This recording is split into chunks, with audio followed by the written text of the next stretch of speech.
In a mystical cave, the strange man discovers an ancient amethyst and cryptic inscriptions, hinting at a forgotten past. As he meditates on a stone altar, cosmic energy surges through him, unlocking chakras and ancient wisdom. Guided by ethereal voices of ancestral masters, he masters esoteric languages and martial arts, wielding unparalleled power. This epic tale of spiritual awakening, cosmic knowledge, and supernatural prowess will captivate you, unveiling a universe where timeless truths outshine modern science.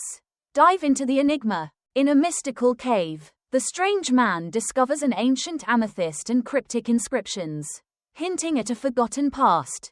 As he meditates on a stone altar, cosmic energy surges through him, unlocking chakras and ancient wisdom. Guided by ethereal voices of ancestral masters, he masters esoteric languages and martial arts, wielding unparalleled power. This epic tale of spiritual awakening, cosmic knowledge, and supernatural prowess will captivate you, unveiling a universe where timeless truths outshine modern science. Dive into the enigma. After eating his fill, the strange man climbed onto a flat rock to rest for a while. As soon as he lay down, it was as if he had touched a nest of fire ants, causing him to spring up immediately. The rock was as cold as a block of ice. Upon closer inspection, he realized it was an enormous amethyst quartz stone. What puzzled him greatly was that this stone did not seem to belong to this place. Its shape and properties were unlike the other rocks in the cave. Unable to rest on the black stones nearby, the strange man slowly walked toward a vertical cave wall ahead. Miraculously, under the green glow of the stones, he discovered strange inscriptions on the wall. These inscriptions were not carved into the rock but seemed to be embedded within it, appearing both real and illusory. Approaching the wall and examining the lines of text closely, the strange man was utterly astonished. Could it be that people had lived here long ago? At the base of the wall stood a cylindrical stone resembling a millstone. The strange man stepped onto it to get a better view of the inscriptions. Then, another surprise coursed through his body. From the moment he stepped onto the stone, he felt an immensely powerful vital energy surging within him, rapidly permeating his organs. The energy grew stronger, filling his body with boundless vitality and exhilaration. Recalling how a monk near his old home used to sit, the strange man attempted to mimic the full lotus posture. After much struggling and pain, pulling one leg over the other, he finally managed to sit in the full lotus position on the stone. Almost unconsciously, or perhaps guided by some unseen force, he began to circulate his energy through the microcosmic and macrocosmic orbits. Specifically, in the microcosmic orbit, he visualized his breath, called the bright pearl, starting at the huiguang acupoint. He inhaled, guiding the bright pearl upward to the shangtai acupoint, then circling down to the yuzhen acupoint, and further to the jiaji acupoint. Pausing there, he swallowed his saliva slowly, letting it descend to the lower danshan, navel, where it rested. Then, he continued moving the energy from the jiaji acupoint down to the wilu acupoint, reaching the changchang acupoint, before splitting into two streams that flowed down both legs. Pausing at the big toes, he exhaled lightly, visualizing all impurities being expelled through the toes.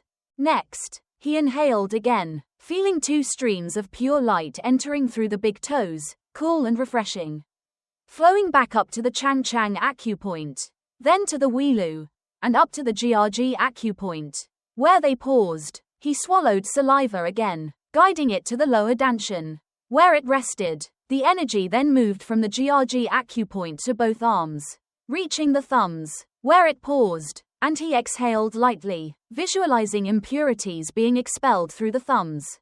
He inhaled once more, feeling two streams of light entering through the thumbs, flowing back to the jiaji acupoint, then up to the yuzhen acupoint, to the shangtai acupoint, and returning to the huiguang acupoint. This completed one cycle of the microcosmic orbit. He repeated this process 36 times per session. As the microcosmic and macrocosmic orbits circulated within him, a series of chakras in his body were activated. His vitality became extraordinarily abundant. At times, When his body felt too hot, he would sit on the black stones to regulate his temperature. The strange man had absorbed an immensely powerful vital energy, balanced in both yin and yang. In a very short time, he achieved a level of internal power that many cultivators could not attain in a lifetime. One day, while meditating and regulating the flow of energy through the microcosmic and macrocosmic orbits, he suddenly heard a faint voice in his ear. "My child, recite after me." Startled, he looked around, but the cave remained silent, with no one present but himself. For 3 consecutive days, the same voice echoed in his ears. "My child, recite after me. Si op re, mi si a mi mi. Si op re, mi si a mi mi. Si op re, mi si a mi mi." Almost instinctively, he began to recite, following the voice. Si op re, mi si a mi mi.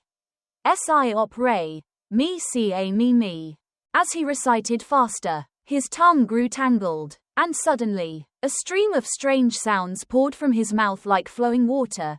Si op re, mi si a mi mi. La tisat, cat de na, pa ra ti, chi cha ra, na ta li. He sat there, continuously uttering these strange words, which he himself did not understand. For over 10 days, the voice encouraged and urged him to continue. In the final days, he gradually began to understand what he was saying. With daily progress, he could converse in this strange language with the unseen voice. It turned out that the voice belonged to his ancestral master from many lifetimes and incarnations. Through their exchanges, he learned that in previous lives, he had studied under many masters in various languages. These masters appeared to him, teaching him the unfinished lessons from past lives, which he was now continuing in this one. In a short time, he became fluent in reading and writing numerous forms of esoteric scripts.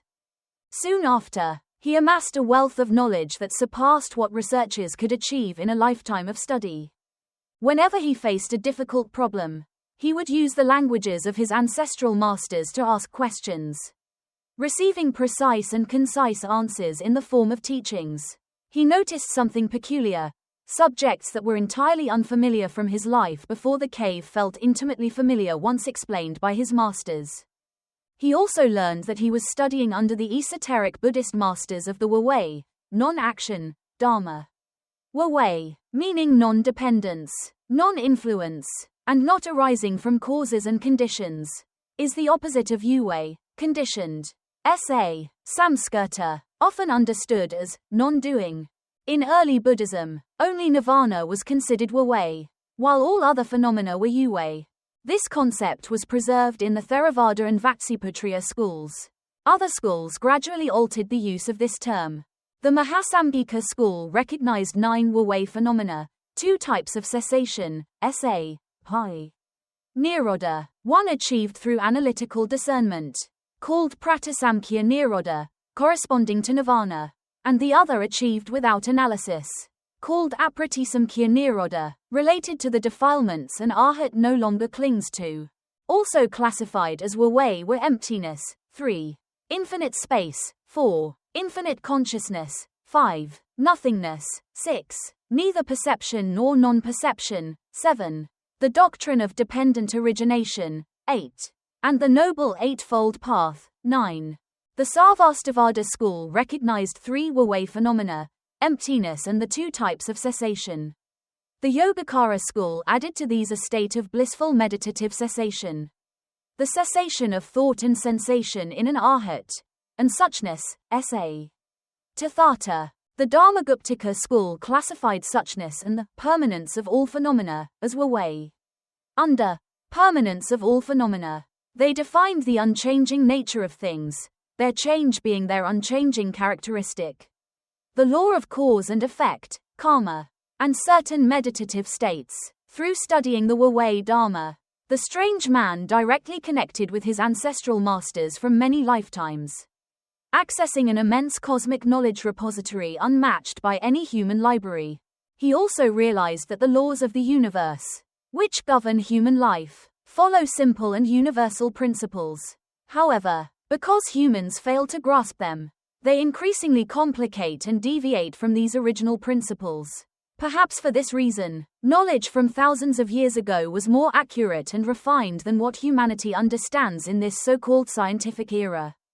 The ancestral masters further taught him about Dharma, magic and martial arts. His method of learning martial arts was extraordinarily peculiar. After sitting in the full lotus position and meditating briefly, a voice would guide him. "My child, recite after me. Intar si fef mi. Intar si fef mi. Intar si fef mi." He immediately followed, and after reciting about 20 times, his hands and feet began to move rhythmically as if dancing. His hands alternately released a misty stream of energy, flowing ceaselessly. When he moved through unfamiliar forms, his feet swiftly unleashed earth-shaking kicks. Intar si fef mi. Intar si fef mi. Phoenix summons the Diamond Buddha. 8 steps of transformation. Full Dharma movement. Spiritual heart manifests. Brilliant sutra swiftly opens. Transformative emergence of 1,000 forms. 10,000 dharmas shatter evil spirits. Prajna paramita. His mouth recited. His hands performed martial techniques. And his feet moved swiftly through forms like flowing clouds and rushing winds. Occasionally, in high spirits, he struck the cave wall with a palm strike. A thunderous explosion echoed, and dust flew like a whirlwind. Elated, he laughed heartily, his voice resounding through the cave. Ha! Ha! Ha! His ancestral master further taught him that with bare hands, his martial techniques were already unmatched. If he held a piece of wood as a sword, exquisite sword techniques would naturally unfold, surpassing even the samurai of Japan. Conversely, if he imagined it as a spear, masterful spear techniques would emerge, rivaling even Zhao Zilung's spear in the battles of Xianyang and Changban. This method relied entirely on his intent and the incantations that spontaneously arose in his mind. Formless techniques triumphed over structured ones, making it impossible for enemies to predict his next moves. Incantations flowed naturally in his mind. 5 elements of rigid energy: metal, wood, water, fire, earth in harmony. Mani Padme Hum Brum. Homage to Amitabha Tathagata Buddha for witness. Unified divine skill. Clearing all meridians. Circulating energy and blood. 3 flowers gather at the crown. 5 energies return to the origin. From then on, the 2 masters, Master 7 and Master Cam, with the strange man's assistance in the cave, dedicated themselves to their studies. Every day, at the hours of rat, horse, rabbit, and rooster, the 2 masters sat before the cave wall to practice. Their masters from past lives appeared one by one, teaching them various lessons in Wu-wei, esoteric Dharma and martial arts.